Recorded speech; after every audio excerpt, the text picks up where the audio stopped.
Hello everyone, AMI में आपका स्वागत है बच्चों। तो पिछले वीडियो में हम लोग क्लास 10th में पृष्ठीय क्षेत्रफल एवं आयतन का 10 मोस्ट वीवीआई रिपीटेड क्वेश्चन को किए थे। आज हम लोग उसके आगे के क्वेश्चंस को करेंगे। जो भी क्वेश्चन हम लोग करेंगे सब पीवाईक्यू होगा, मतलब पिछले साल में पूछा गया होगा। एक एक क्वेश्चन आपको समझ में आ जाएगा, एक भी डाउट आपका इस वीडियो को देखने के बाद इन सभी क्वेश्चंस को लेकर नहीं बचेगा। पिछले वाला वीडियो भी जाके जरूर देख लीजिएगा, काहे कि उसमें हम लोग इंपॉर्टेंट फार्मूला को किए थे और क्वेश्चंस को भी किए थे जो आपके बोर्ड एग्जाम के लिए काफ़ी ज़्यादा महत्वपूर्ण है। तो आइए हम लोग आज का अपना वीडियो को शुरू करते हैं और एक एक क्वेश्चन को समझते हुए बनाते हैं, हल करते हैं। ठीक है, चलिए। पहला क्वेश्चन देख पा रहे होंगे, एक लंब वृत्तीय शंकु की ऊंचाई 24 सेंटीमीटर और आधार की त्रिज्या 7 सेंटीमीटर है, उसका आयतन की गणना करें। बस बोल रहा है आयतन निकाल दो भैया। 2 नंबर का क्वेश्चन है, 2020 का पहला एग्जाम में पूछा गया है कि एक लंब वृत्तीय शंकु है। उतना दिमाग नहीं लगाइए, बस बोला जा रहा है कि एक शंकु है भैया। ठीक है, बहुत बढ़िया बात है, एक शंकु बना लिए। इसका ऊंचाई दे रखा है 24 सेंटीमीटर। चलिए जी, ये हो गया इसका ऊंचाई 24 सेंटीमीटर है, बहुत अच्छा। और बोला जा रहा है कि आधार की त्रिज्या, आधार मतलब ये होता है, ठीक है, बेस बोलते हैं इसको। इसकी त्रिज्या आपको दे रखी है, नीचे वृत्त बन रहा है ना, इसकी त्रिज्या आपको दे रखी है 7 सेंटीमीटर। ठीक है, तो अब इसका क्या निकालना है, अब हमको निकालना है इसका आयतन। तो देखिए बाबू, शंकु का आयतन बराबर सूत्र क्या होता है, जब तक सूत्र पता नहीं होगा तब तक आप निकाल ही नहीं सकते हैं। तो शंकु का आयतन बराबर सूत्र होता है भैया, आयतन बराबर सूत्र होता है 1/3 पाई आर स्क्वायर एच। अब आर क्या होता है, तो भैया आर त्रिज्या होता है, देखिए ना आर का वैल्यू आपको दे रखा है। एच क्या होता है, एच ऊंचाई होता है, देखिए एच का भी वैल्यू दे रखा है। पाई क्या होता है, तो पाई बराबर 22/7 होता है, ये तो सभी जानता है, बच्चा बच्चा जानता है। तो बस फॉर्मूला हम रख देंगे 1/3 पाई का मान कितना 22/7 आर का स्क्वायर। भैया आर तो 7 है, स्क्वायर मतलब इसको 2 बार गुना करना है, मतलब ये हो जाएगा 7 × 7 और एच का मान 24 है, तो एच की जगह पर रख देंगे 24। एक 7 से एक 7 कट जाएगा, बहुत बढ़िया। 3 से कट जाएगा 24 8 बार में। अब बस इसको गुना करना है, 8 × 16 की 6 बचा 1, 8 × 16 1 17।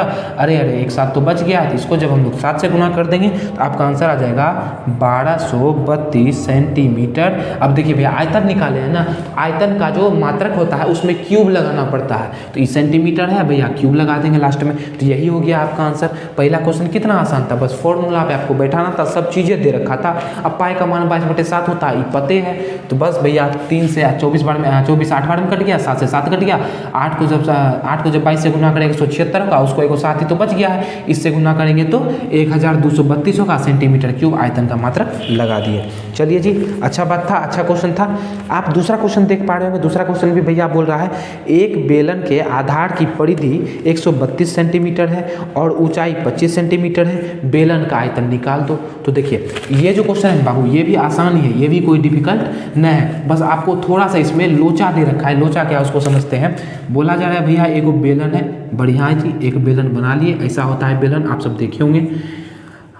तो अब बोल रहा है इसका आधार का परिधि, ये जो परिधि है ना, यहाँ से यहाँ तक घूम के जाने वाला भैया, ये आपका परिधि दे रखा है इसका, वो दे रखा है 132 सेंटीमीटर, 132 सेंटीमीटर। और इसका ऊंचाई दे रखा है, ऊंचाई है आपका 25 सेंटीमीटर, बहुत बढ़िया। अब हमको निकालना है इसका आयतन। तो बेलन का आयतन बराबर फॉर्मूला होता है भैया, बेलन का आयतन इसका बराबर सूत्र होता है, बस ये पाई आर स्क्वायर को लिख दीजिए, 1/3 हटा दीजिए, तो पाई आर स्क्वायर एच। बेलन का आयतन बराबर सूत्र क्या होता है, पाई आर स्क्वायर एच। शंकु का आयतन बराबर क्या होता है, 1/3 पाई आर स्क्वायर एच। ठीक है, चलिए। तो अब हमको बस इस पर बैठाना है, लेकिन समझिए थोड़ा सा भैया, यहाँ हमको जरूरी है आर का। आर इसमें कहीं देने रखा है, एच तो भैया दे रखा है, ऊंचाई है 25 सेंटीमीटर, लेकिन आर कहीं दे रखा है क्या, आर नहीं दे रखा है। अरे आर मतलब भैया ये त्रिज्या, इसका त्रिज्या नहीं दे रखा है, तो त्रिज्या हम लोग को निकालना पड़ेगा। त्रिज्या कैसे निकालेंगे उसको समझते हैं। देखिए ये जो आधार है भैया, ये क्या है, ये एक तरह से वृत्त ही तो है। बेलन का नीचे में जो होता है वो क्या होता है, वृत्त ही तो होता है। अब इसी का परिधि आपको दे रखा है 132 सेंटीमीटर, मतलब कि यहाँ आपको दिया हुआ है भैया वृत्त की परिधि बराबर कितना दिया हुआ है, 132 सेंटीमीटर। चलिए बहुत बढ़िया, 132 मान लीजिए, सीधा मात्रक मत लगाइए, अभी 132 दिया हुआ है। अब वृत्त की परिधि बराबर सूत्र क्या होता है, 2 पाई आर होता है, मतलब यहाँ से 2 पाई आर बराबर दिया हुआ है 132 सेंटीमीटर अब भैया पाई का मान तो 22/7 होता है, तो इसके जगह पर रख देंगे 22/7, आर बराबर 132 दिया हुआ है। तो चलिए भैया ये 11 से 2 बार में कट जाएगा, 11 से 11 का 11, 11 दूना 12 बार में कट जाएगा, फिर 2 से ही कट जाएगा 6 बार में, और इस 2 से ही कट जाएगा 3 बार में। तो यहाँ से आर का वैल्यू कितना निकल जाएगा, 7 इधर भाग में उधर जा गुना में, 7 यहाँ 21, आर का वैल्यू कितना निकल गया 21 सेंटीमीटर। इस आर का वैल्यू यहाँ पे आर का वैल्यू निकल गया 21 सेंटीमीटर, थोड़ा सा काट पीट करने पे। अब बस ये फॉर्मूला में मान रखना है। चलिए फॉर्मूला क्या है भैया, पाई आर स्क्वायर एच। अब आयतन निकाले रहे बेलन का, पाई का मान 22/7, अब आर स्क्वायर है, आर का मान है 21, तो हो जाएगा 21 गुना स्क्वायर है तो भैया 2 बार गुना करेंगे, 21 गुना 21, और ऊंचाई कितना दे रखा है 25, तो ऊंचाई हो गया 25। अब देखिए बाबू 7 से ई कट गया 3 बार में, कट गया कि नहीं कट गया, 22 को 3 से गुना करेंगे तो होगा 66, 66 को 21 से गुना करना है और इसको 25 से गुना करना है। अब गुना करना तो आप लोग जानते होंगे भैया, तो हम सीधा लिख देते हैं, इसका आंसर आ जाएगा आपका गुना करने के बाद 34650 सेंटीमीटर क्यूब। आयतन निकालने हैं तो क्यूब लगेगा। अब इतना गुना करने लगे तो काफ़ी समय आपका बर्बाद होगा, इससे अच्छा हम लिख दिए सीधा गुना करके कितना आएगा 34,650 सेंटीमीटर क्यूब। आयतन के लिए मात्रा क्या लगता है क्यूब, ठीक है। यदि मीटर में दिया रहेगा सब चीज़ तो मीटर क्यूब हो जाएगा, सेंटीमीटर में दिया हुआ है तो सेंटीमीटर क्यूब हो जाएगा, ठीक है जी। चलिए तो इस तरह से हम लोग 2 क्वेश्चन को कंप्लीट किए। दूसरा क्वेश्चन में थोड़ा सा लोचा था, लेकिन वो लोचा को भी हम लोग समझने का कोशिश किए कि भैया यहाँ पूछ रहा है, यहाँ बोल रहा है आर दिया हुआ है और यहाँ दिया हुआ है परिधि, परिधि से हम लोग त्रिज्या निकालिए 2πr बराबर सूत्र लगा के, ठीक है, परिधि बराबर सूत्र लगा के 2πr बराबर कितना हो गया 132, पाई का मान 22/7 होता है, इससे ही कट गया भैया कितना बार में 11 से 11 12 बार में कट गया, 11 दूना 22, 2 से कट गया 6 बार में, 2 से कट गया 3 बार में, 7 इधर गुनाम था उधर जाके 7 इधर भाग में था उधर जाके गुनाम हो जाएगा, 7 या 21 हो जाएगा। अब भैया त्रिज्या निकल गया 21 सेंटीमीटर। अब क्या था, बस फॉर्मूला लगाना था, पाई आर का मान निकल ही गया 21, स्क्वायर है तो 2 बार गुना करेंगे, और एच का मान 25 है, थोड़ा सा 7 से कट गया 3 बार में, कैलकुलेशन किए थोड़ा सा बस 34,650 आंसर निकल गया। आशा है कि ये जो 2 क्वेश्चन हम लोग बताए आपको अच्छे से समझ में आया होगा। ये क्वेश्चन आपका 2020 का सेकंड एग्जाम में पूछा गया था, तो काफ़ी ज़्यादा इंपॉर्टेंट क्वेश्चन है 2024 के लिए, ठीक है। तो चलिए अब हम लोग चलते हैं अपने अगले क्वेश्चन की तरफ। चलिए जी, तो तीसरा नंबर क्वेश्चन जो आप लोग देख पा रहे होंगे कि एक लंब वृत्तीय शंकु की ऊंचाई 28 सेंटीमीटर है, उसके आधार की त्रिज्या 21 सेंटीमीटर है, तो उसके आयतन की गणना करें। भैया बोला जा रहा है इसमें कि एक लंब वृत्तीय शंकु है, मतलब ये बन गया आपका शंकु, ठीक है, और बोला जा रहा है इसके आधार की इसकी ऊंचाई दिया हुआ है, पहले ऊंचाई दिया हुआ है भैया 28 सेंटीमीटर, और इसके आधार की त्रिज्या ये दिया हुआ है इसका 21 सेंटीमीटर, ठीक है, ये दिया हुआ है 21 सेंटीमीटर। तो आपको बताना है कि भैया इसका आयतन कितना निकलेगा। तो चलिए जी, तो इसको शंकु का आयतन बराबर सूत्र आपको पता ही है, शंकु का आयतन बराबर सूत्र क्या होता है, पाई आर स्क्वायर एच, इसके साथ में क्या लगाना है 1/3 लगाना, यही होता है शंकु का आयतन बराबर सूत्र। चलिए तो बस पाई का मान पते हैं भैया, आर हमको पते हैं, एच का मान हमको पते हैं, सब बस फॉर्मूला में रखना है, तो हो जाएगा 1/3, पाई का मान 22/7, आर स्क्वायर, आर का मान है 21, स्क्वायर करेंगे तो इसको 2 बार गुना कर देंगे, और एच का मान है 28। तो भैया ये 7 से कट जाएगा 3 बार में, ये 3 से कट जाएगा, कहानी खत्म। तो इधर बच गया 21, 22 गुना 21, इधर हो गया 28। तो 22 को एक बार पढ़ेंगे 22 होगा, बचेगा 2, 22 दूना 44, 2 46, इसको गुना करना है हमको भैया 28 से। तो जब हम लोग 426 को 28 से गुना करेंगे तो कितना होगा भाई, ये हो जाएगा आपका 12936 सेंटीमीटर क्यूब। जब हम लोग 462 को 28 से गुना करेंगे ना बाबू, इतना होगा। आप गुना करके तो देख ही सकते हैं, गुना भी यहाँ करवाने लगेंगे तब तो हो गया, ठीक है। तो बस फॉर्मूला पे बैठाना था। आयतन का मात्रक तो सेंटीमीटर क्यूब आपको पता ही है। चलिए अगला क्वेश्चन 4 नंबर दिया हुआ है, एक गोले का व्यास 6 सेंटीमीटर है, बढ़िया है, एक गोला है भैया, इसका व्यास दे रखा है यहाँ से यहाँ तक कितना 6 सेंटीमीटर। व्यास क्या होता है, 2 दीवार को केंद्र से होकर मिलाने वाली रेखा व्यास होता है। अब बोला जा रहा है इसे पिघला करके 0.2 सेंटीमीटर व्यास वाला एक तार बनाया जा रहा है।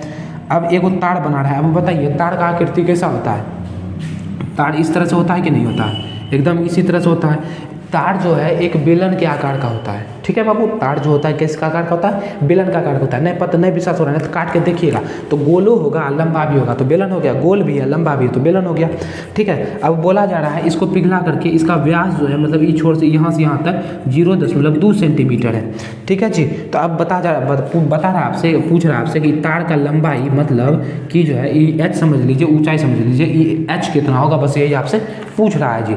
चलिए तो हम आपको बताएं कि भैया कोई भी पहले भी पिछले वीडियो में बताएं कि किसी भी चीज़ से जब हम लोग दूसरा चीज़ बनाते हैं तो आयतन दोनों का बराबर होता है। जैसे एक मिट्टी का घड़ा बनाए, फिर वही घड़ा को तोड़ करके गला करके उससे हम लोग बना ली खिलौना, तो क्या होगा, दोनों का आयतन बराबर ही होगा। ठीक है, तो चलिए क्या करेंगे हम लोग, गोला का आयतन और बेलन का आयतन दोनों को आपस में बराबर कर देंगे। तो बोला जा रहा है भैया पहले गोला था, गोला का आयतन कितना होता है 4/3 पाई r क्यूब। ठीक है, ये r अलग है, इसका त्रिज्या अलग होगा, इसका त्रिज्या अलग होगा, तो इसीलिए इसको r1 बोल देते हैं, इसको r2 बोल देंगे। तो अब बेलन का आयतन कितना होता है भैया पाई r²h, यही होता है। इसका जो है r अलग होगा, इसका r अलग होगा। देखिए दोनों साइड पाई पाई है, पाई तो कट जाएगा भैया, पाई का इधर भी 5/7 इधर भी 5/7, पाई कट जाएगा, तो इधर क्या बचा 4/3। अब देखिए यहाँ बाबू टोटल दे रखा है 6 सेंटीमीटर, ये 6 सेंटीमीटर तो व्यास है ना, इसका त्रिज्या कितना होगा, त्रिज्या आधा हो जाएगा, 6 का आधा कितना होता है 3, त्रिज्या व्यास का आधा ही तो होता है, तो व्यास 6 है तो त्रिज्या 3 हो जाएगा। तो भैया ये हो जाएगा आपका r³ दे रहा है तो 3 × 3 यही होगा।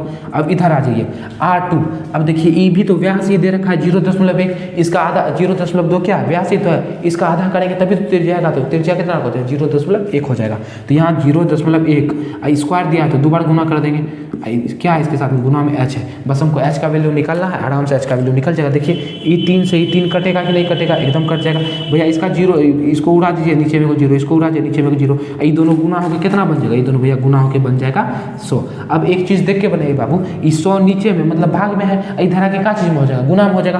तो 3 × 9, 9 × 4 = 36, और 36 को गुना करना है 100 से, बराबर निकल जाएगा आपका h। तो 36 को जब 100 से गुना करें तो 3600 बराबर निकल जाएगा h। भैया ऊंचाई है तो खाली सेंटीमीटर लगा दीजिए, तो ऊंचाई कितना निकल गया 3600 सेंटीमीटर निकल गया। हम आपको फिर बता रहे हैं, इसको बनाने का सीधा सीधा तरीका है कि भैया दोनों का आयतन को बराबर कर दीजिए, जो भी चीज़ आपका मिसिंग है आराम से निकल करके सामने आ जाएगा। देखिए h छिपा हुआ था, h आराम से 3600 निकल के सामने आ गया। तो आशा है ये क्वेश्चन भी आपको समझ में आया होगा, और 2016 का सेकेंड एग्जाम में पूछा गया है, तो काफ़ी ज़्यादा इंपॉर्टेंट है आपके लिए। तो नहीं बाबू एक बार में समझ में नहीं आया तो वीडियो को दोबारा ज़रूर देखिएगा और अपने से सॉल्व करने का कोशिश कीजिएगा। आपको क्वेश्चन बैंक वगैरह कहीं से पढ़ने का जरूरी नहीं, सब हम करवा देंगे। ठीक है, तो चलिए अब हम लोग चलते हैं अपने अगले प्रश्न पर। हम लोग लास्ट क्वेश्चन देखते हैं बाबू, 5 ही क्वेश्चन करेंगे आज, थोड़ा जल्दी है। ठीक है, तो 5 क्वेश्चन ही करेंगे, आगे हम लोग आगे और क्वेश्चन कराएंगे, आप घबराइए मत। फिलहाल जो 5 क्वेश्चन करेंगे, त्रिज्या 4.2 सेंटीमीटर वाले धातु के एक गोले को पिघला करके त्रिज्या 6 सेंटीमीटर वाला एक बेलन का रूप में ढाला गया है, तो बेलन का ऊंचाई ज्ञात करें। बिल्कुल पहले जैसा क्वेश्चन है, 2015 में पूछा गया है। ठीक है, तो चलिए बनाते हैं, इसको सॉल्व करते हैं। बोल रहा है कि पहले भैया धातु का एक गोला था और इसका त्रिज्या था 4.2 सेंटीमीटर। ठीक है जी, अब बोला जा रहा है गोला को जो है बदल दिया गया है, पिघलाया और इसको बना दिया, इसका एक बेलन बना दिया, और बताया जा रहा है कि भैया बेलन का जो त्रिज्या है वो दे रखा है आपको 6 सेंटीमीटर। तो अब हमको इसका ऊंचाई निकालना है कि कितना ऊंचा बेलन बनेगा। ठीक है, तो क्या बोले कि भैया इसका आयतन दोनों बराबर होगा, काहे कि एक को पिघला करके दूसरा चीज़ बनाया गया है। तो आयतन गोला का क्या होता है 4/3 पाई r³। अब इसका त्रिज्या अलग है तो r1 कर देते हैं, और इसका त्रिज्या अलग होगा तो इसको r2 कर देंगे। बेलन का आयतन पाई r²h, भैया दूसरा r है तो इसको r2 कर दो। चलो पाई पाई कैंसिल आउट हो गया, पाई पाई तो एक ही चीज़ है भैया, 22/7 दोनों जगह मान होता है, इधर बच गया 4/3। अब देखिए r1 का मान कितना दे रखा है 4.2, क्यूब है तो 3 बार गुना होगा कि नहीं होगा, चलिए 3 बार गुना कर दिए, 4.2 बराबर r2 का मान कितना है 6, स्क्वायर है तो 2 बार गुना होगा कि नहीं होगा, h है तो भैया h लिख दो। तो देखिए अब इससे 3 से कट जाएगा 14 या 42, 1.4, 6 से कट जाएगा 0.7 बार में, ये भी 6 से कट जाएगा 0.7 बार में। तो 14 चौके 56, 5.6 गुना 7 7 49, एक अंक 2 अंक के बाद दशमलव लगेगा, ये दोनों को गुना करेंगे तो भैया आ जाएगा 2 7 4 4, 1 2 3 अंक के बाद दशमलव है, 1 2 3 अंक के बाद दशमलव लगा देंगे। अब भैया ऊंचाई है तो क्या निकलेगा सेंटीमीटर में निकलेगा, तो यही हो जाएगा आपका आंसर। यही h बराबर निकलना था ना, तो h बराबर कितना निकल गया 2.744 सेंटीमीटर। अब देखिए यदि आयतन रहता तो क्यूब लगाते, आयतन तो दिया नहीं है, ये तो क्या पूछा है ऊंचाई पूछा है तो सेंटीमीटर लगेगा। तो आज हम लोग टोटल 5 ही क्वेश्चन किए हैं। 5 क्वेश्चन आपका बोर्ड एग्जाम के लिए काफ़ी ज़्यादा इंपॉर्टेंट है। हो सकता है कि ये क्वेश्चन आपका बोर्ड एग्जाम में इस बार भी पूछ दिया जाए, काहे कभी 2016 में पूछा है, 18 में पूछा है, 20 में पूछा है, इस टाइप का क्वेश्चन पूछा है, तो ज़्यादा चांस है कि 24 में भी पूछ ही देगा। तो आज की वीडियो में हम लोग इतना ही करते हैं। आशा है आज का वीडियो आपको पसंद आया होगा। जो भी क्वेश्चन हम लोग किए हैं सारा का सारा क्वेश्चन आपको समझ में भी आया होगा और एक भी डाउट आपका नहीं बचा हुआ होगा। यदि डाउट रह गया है तो हमको कमेंट बॉक्स में कमेंट कर दीजिएगा। अगला वीडियो जो आएगा उसमें आपका डाउट का सॉल्यूशन जरूर हुआ मिलेगा। ठीक है, तो मिलेंगे आपसे अगले वीडियो में। तब तक हंसते रहिए, मुस्कुराते रहिए। जय हिंद, जय भारत।